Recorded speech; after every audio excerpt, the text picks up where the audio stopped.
coming down to the second row, this is your selection tool.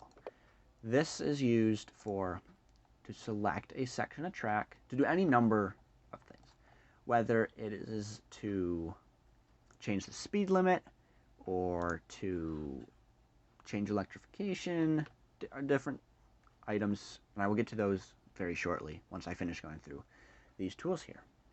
Next, you have the split tool, which splits a piece of track into two separate sections, as you can see.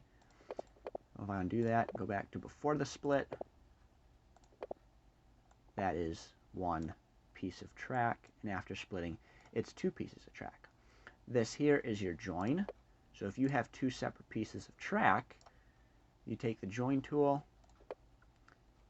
select one track, select the second track, select one track, select the second track, and the first track is going to snap onto the second selection. Now, one thing you want to be aware of is that if I were to select this end of the track, you want to select the ends you want to touch. So if I select this, and then I select down here, it's going to snap that end to that end. We don't want that. Or see how this goes off to the left? If I were to select that far end, and then this end, that end, the two ends I selected join. So now it curves off to the right. We don't want that. So you want to make sure you select the two ends you want to join. And now it is one continuous piece of track that the trains will run over between smoothly. You won't even notice a difference driving a train. So now that's one piece of track. Next is the offset tool, which I will get to in a moment when I come back to the selection tool. Here you now have a weld function, which can also be done. Let's say you split the track. This isn't the only reason. There are other things to use this, and I will get to those again as we go through the tutorials. So when you click the weld tool, this gray box comes up. Now, clicking this will join those two pieces of track. The weld tool is helpful when you're creating at-grade crossings with other sections of track, or when you remove a switch. And I will show you that again in just a moment. We'll get to all of this, don't worry. The crossover tool, we'll get to. Gradient tool. Now this one, so let's say you've already laid a piece of track, and you change the terrain, and the train's coming up over the tracks. Or you decide, I don't want the track flat, I want there to be a slight gradient, a grade to it. So all you'll do is, this yellow arrow will pop up on the track that you get near. If there's other tracks, you'll see it pop up on other tracks. This piece is going to show where are you going to grab to raise and lower the track. Oftentimes, at the ends of track sections, there are automatically arrows, and there are also arrows at intervals between sections. So, you just find it, it'll highlight. You'll see it will highlight, and you're going to left click and hold and drag up and down, and that will change the gradient of the track. So you've got this grade here. Now you want, that section to go up, but you want it a little bit steeper. So all you're going to do is you're going to go up a bit. Oh boy, I hit the wrong button. That's okay. So now, let's say we got that. You like that, okay? Let's throw in another track next to it. There. Now, you want these two pieces of track to be the same height offset from each other, but you want to raise and lower them at the exact same time. You can do that. Press and hold the Control key on your keyboard. Actually, this goes for, like, say you accidentally placed one of those, but you want this section to be the same. Hit the Control key and hold left click on one, left click on two, left click on however, and so on. Now, I don't know if you have to hold the Control key or not. I do, just in case. But now you should be able to raise and lower everything you selected at the same time. Okay, so you don't have to hold the Control key. I just tried it. You do not have to continue holding the Control key. But if it makes you feel more confident, go ahead, do it. It's not going to affect anything. So now we can raise and lower these at the same time. And it's not, see, I've let go. I've moved around. Not until I right-click. See, I can still move these at the same time. Not until I right-click and reselect the tool, now is it going to move them at different times. So, coming back to over here, you can see that we have this crazy change in grade. That's going to be very herky-jerky for a train to go over. It's going to look super unnatural and awkward. So there's a simple fix for this. This is one of the applications for the selection tool. You're going to select track on one side, select some track on the other side. Now you're going to come to this button here. Sorry, not that button. This button with the triangle, but it looks like almost like a pencil or eraser. You're going to click that, and it will smooth that gradient out. So now you have a nice smooth transition from here to here. You don't even notice it so much. See, but when you zoom in from a distance, whoops, I'm sorry, you can see the slight difference in grade and the nice smooth easement between them. Alright, now delete those. Come on. Hello. Thank you. Alright, more track, please. Alright, so we have, see, so now you've got your main track and let's say a secondary track. Your main track branches off the main and comes into a yard. You don't look any, actually yes you do. See, so you can see the ballast isn't the same, but you can see this track is supposed to be more rusty. Like a yard, not used as much, not as shiny. But that looks awkward, again. That sudden transition between the two looks kind of silly. So if you were to take this tool, you select a little bit on one side, a little bit on the other side. When you select, you do not keep click and hold the mouse button. It's a mistake I make all the time, even though I've been doing this for years. Just, you don't need to hold the mouse button down. I don't have the mouse button depressed. I think that's the right word.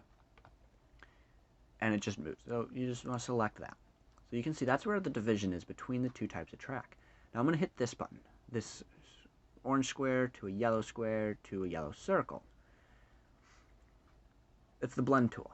So now we click that, and now, oh wait, that didn't work. Maybe you don't need the selection tool. All right.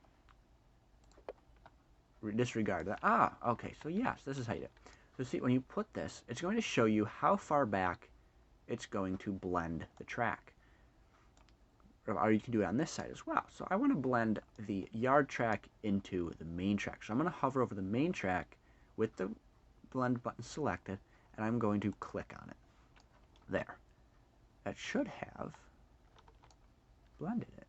Hello?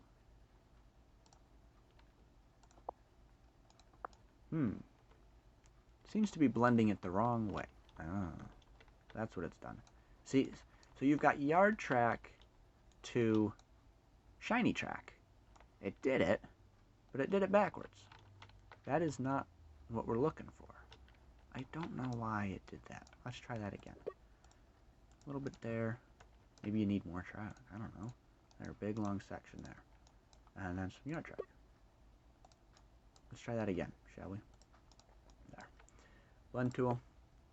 Bonk. No, it's doing it backwards. Oh, you know what?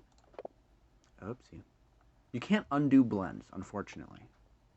Sadly. I don't know why. Okay. So, okay. Alright. So I think you guys get the idea behind it, but I really want to show you this in the way that it works. Alright, so there we've got that. Come to the blend tool. Do we have to hit a special button? I don't think so. It doesn't seem to be doing anything.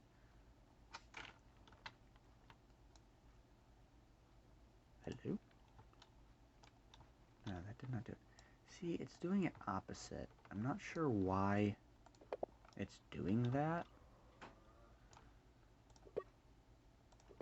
Maybe it doesn't like it that way. Let me throw in a switch here just to see. If I were to hit blend, and go, oh, okay. I think,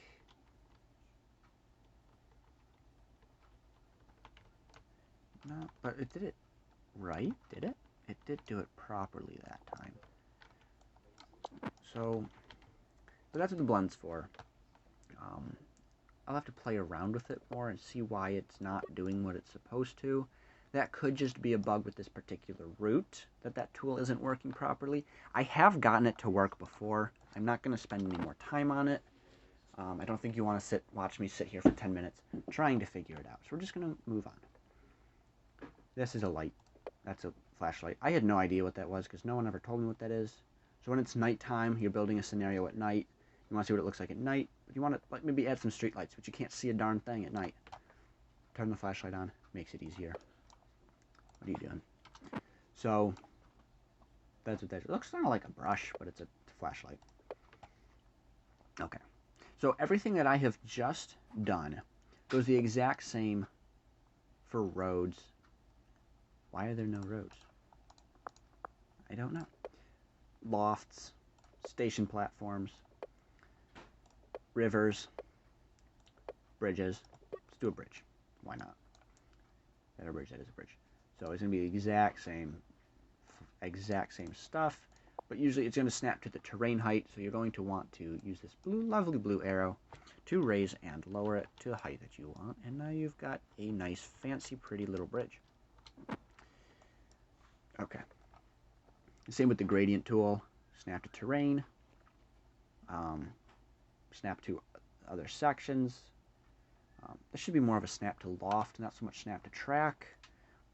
I don't understand why there's no roads. Apparently there's no roads. Oh, that's because the roads that they use, I think, are from the U.S. Locomotive and Asset Pack, I'm assuming. But routes are going to have roads. Apparently this one doesn't. Alright. That's simple track. One track, parallel tracks. Now we're going to get into building junctions. Do I want to do that, or do I want to put that in a separate episode? That's what I'm going to do. So I'm going to say goodbye. I hope you'll watch my next video. I hope you enjoyed this one enough to keep watching. If I come across something that you know what, I just thought of one. This is important. So you've got track. Think of this as your epilogue or something. Post-credits scene, I guess. You've got a section of track. It has a speed limit, right? It has a predetermined speed limit, and you can change that when you go to place your track. This flyout on the right will appear.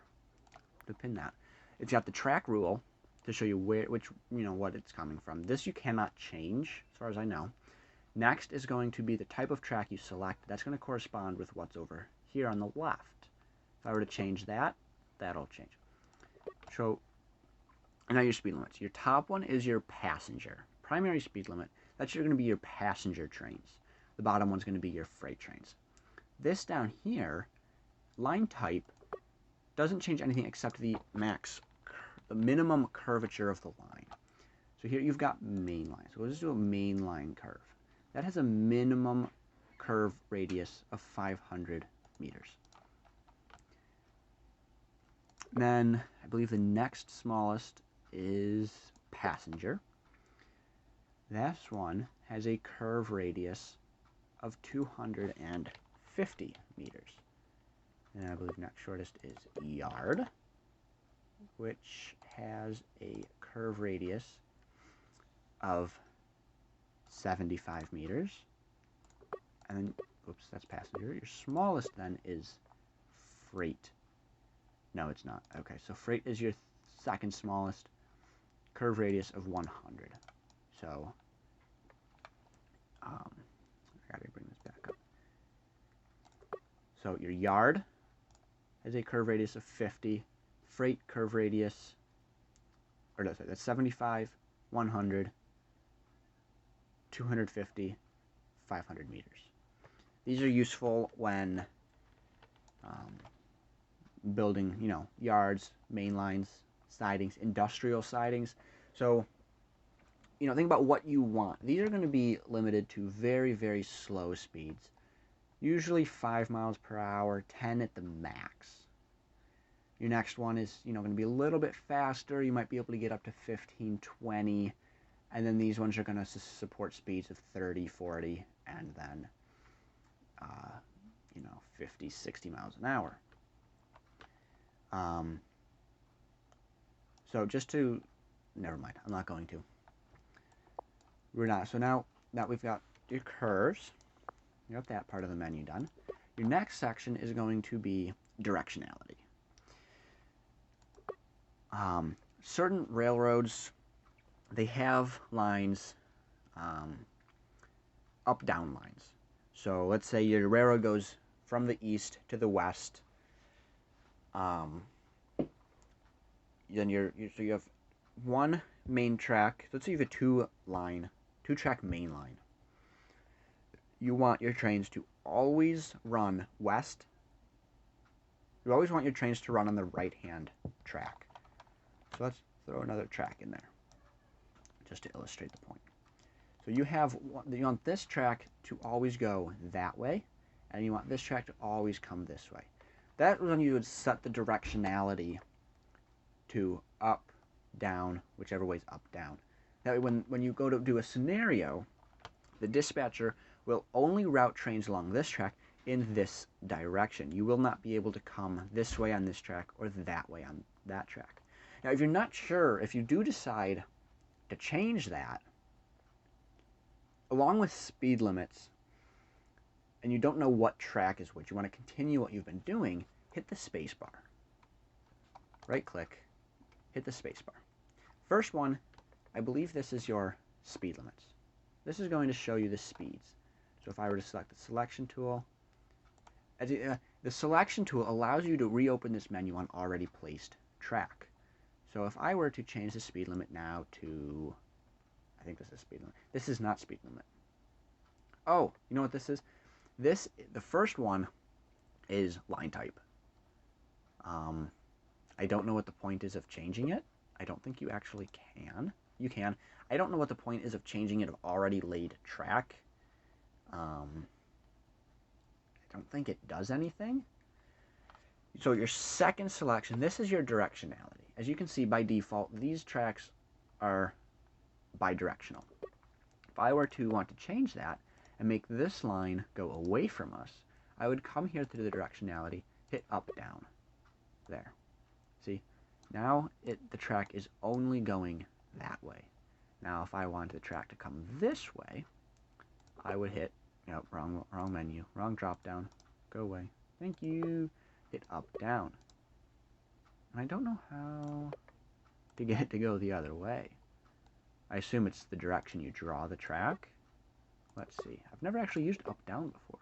So if I were to draw the track this way, yeah, so it's the direction that you drew the track. So see, I drew the track starting from here, bringing it this way. That's the way the trains are going to go.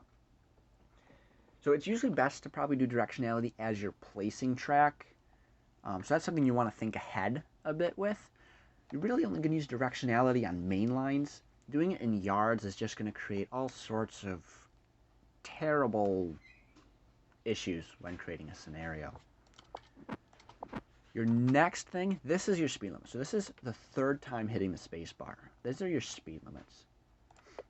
You can, preset speed limits when you place track, but you can also come back in and change it. Each speed limit has its own color and pattern. So let's say I want the passengers to be able to go 60 miles per hour. I hit enter, and I click away. Now it's blue. The passenger side is blue. Now I want to make this little section here 30 for freight. It's 30. Right click to clear, and now that's the 30. And as you can see on these other lines, these passenger speed limits, primary speed limits, are 30. So they're this yellow cream color, butter. Call it butter color. But over here, I have the freight is 30 through this section, 25 in these other sections. It is that same butter yellow color as a 30 over here. So once you know, once you know what colors are used, you can say, oh, that's 30, and I assume the different colors are consistent. I haven't done enough speed limit changing to see, but I assume so, that it's the same between routes. So, next up, selection tool. What else can we change? Electrification. So these have no electrification. If I hit overhead wires, now I don't think that adds overhead wires. No, it doesn't. But that now allows, so you can see it added this little stripe here. This tells, wait, or is it on that one too? Never mind. I don't know what that little stripe is. But now that section of track can run trains. Excuse me. Can now this section of track can now run trains that require overhead wires, say like the Acela Express, anything that has a pantograph, a GG1. You know. So then you can come back here, and third rail, as well as fourth rail for different electrifications. I don't know if there's a way to show that. Guess we'll find out. Black. I don't know what this menu is for. I don't know. Oh, super elevation and track bounciness, I guess you could call it. Is this what this is? No, that's not what that is. So super elevation be used on curves to, it tilts the train inward a bit. I don't know if I'll have to show you that in a bit. I don't know what this so this is spacebar number 4. I have no idea what this is for. Number 2, this shows you electrification. Number 5 is your electrification. So you can see white is overhead wires, black is no electrification, red, I guess, is fourth rail. I wonder what third rail is. What color is third rail? Let's find out. Third rail is yellow. So that's how you find your electrification. Space number 6. This is going to show you where I believe your super elevation is. So you can see that this curve is yellow, meaning it's super elevated. If I were to super elevate this curve, that should turn yellow. Yes. Okay, so that's number 6. Number 7. Hello. I got to right click before you do anything. Right click. Space. Again, I don't know what this one is for. You could probably figure it out. This one is going to show you signals, like where the signal. It looks like there's nothing here, but that's just because there's no signals placed. If I were to slap down a signal here, I gotta find one. Hold on. Hello, there's a signal. If I were to place a signal, bam, and bam, bam. All right, that is not how you set up signals, but so you can see this marker shows you where the signal. And these move. So you can see that's where the signal is. So this shows you your different signals and where the signal's jurisdiction is. Delete that. And then one more. Click number, I believe it's 8. Clears it. Now nothing. There's no. This is back to where you started. No overlays of any kind. So yes, as you can see, that this track here is slanted versus this one, which is flat. Slanted, flat. If I were to come over here to this sharp one, I believe, aren't you super already? I thought I already super elevated you. So as you can see, that one also is slanted. That helps direct the train's forces inwards, so the train doesn't tip outside on at very high speeds. Doesn't mean you can let the train go faster. I mean, it does. It allows you to get tighter turns without lowering the speed limit. All right. I believe I have now covered it all. Thank you for watching. I'm going to wrap this up. I'm going to go work on part 2, so stay tuned for that. And, yeah. Next up, we're going to do junctions, switches, at-grade crossings, crossovers, all the fun stuff to get you away from a boring one-track mainline with nothing to do. Thank you for watching. Catch you next time.